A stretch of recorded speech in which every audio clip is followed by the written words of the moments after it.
siasa makoro miyo chal mar ngima tek matin kachiel kod penjo mabedo penjo kanyo Jaindi Kisero. Bende nitiere kaka sirkal nyalo gayo bech mwandu ma jopiny tiyo godo pile ka pile. Mar mondo mi kidhi nyiepo to kidhi dukani koket katiyo kod ranyisi ni seche moko sukari en 200 to en aina 200 dukni te. Ok ni ng'ato ka ng'ato nitiere kod beche. Mano penjo ma Fred Osuru penjo Jaindi. Ing'eyo kane an awuok e skul. Ndalo mana chako tich mar ndiko weche mag uchumi. Ne wan gi ng'ato moro treasury ka niluongo ni mama moro ne nitiere niluongo ni nyingero kalana matin to office niluongo ni the price controller. Yeah? Mama no ne mama mateko ne ng'eny kichen no nyalo dhi e duka to timaki kikaw nengo iketo nengo malo kendo ne gi set prices. Koro igni jok moko wagunda mariek moko iluongo ni World Bank, moko iluongo ni IMF gi ema nobiro gi rieko ni chiko nengo sirkal onego aye mana wagolo mamano ne tijni norumo sera wana be pod nitie ngima agombo kata dhi timo ne interview kino ng'eyo taparo yawa ni sando chopo level moro wachopo kamoro manyaka wabed ing'eni koro sani puonj mandalo gi wacho ni kiketo ni koro iketo ne ji nengo ya timono ji invest mana e puonj mane wagunda World Bank gi IMF ketonwa ema pur watigo nyaka sani taneno kata pinje ma jogo wuoke mwindi mna pimo ni man New York cha gigo everybody is thinking about them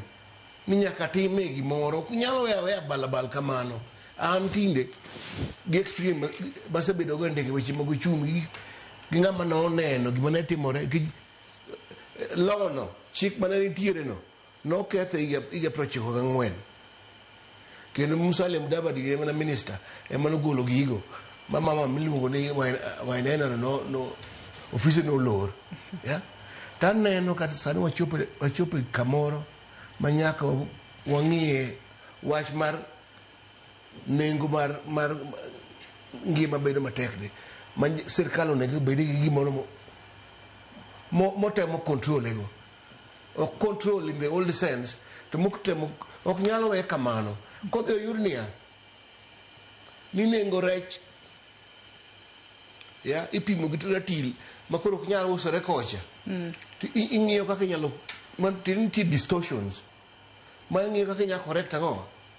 distortions go aparo ni emomiyo awacho ni kama koro wantiere ni bro dwaro kendo wach mar nengo mang'eny ni bro dwaro jotelo ma jochier ma kiwacho ni gimoro timo titime nikech ineno experience ma ji dhigo ok ing'e ni to World Bank dwaro nang'o kata IMF dwaro nang'o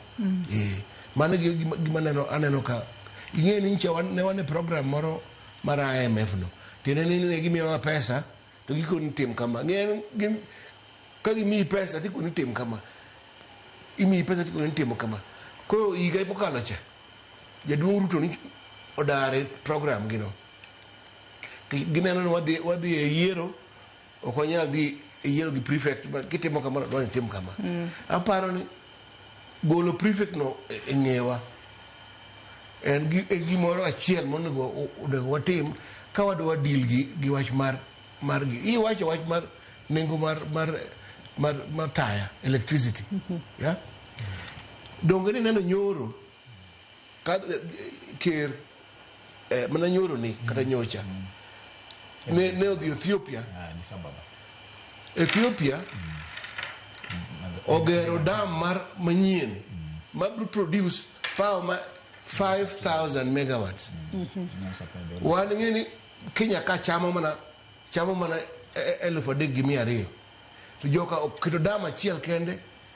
en dam mar pi gini wan bende watiyo gi generator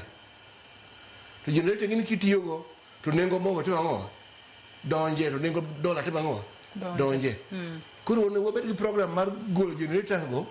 ya ma gimoro ma ichi wacho ni dwa tim multipurpose dam moro dwa tim ka maga kind of investment moto ngo wadwaro mondo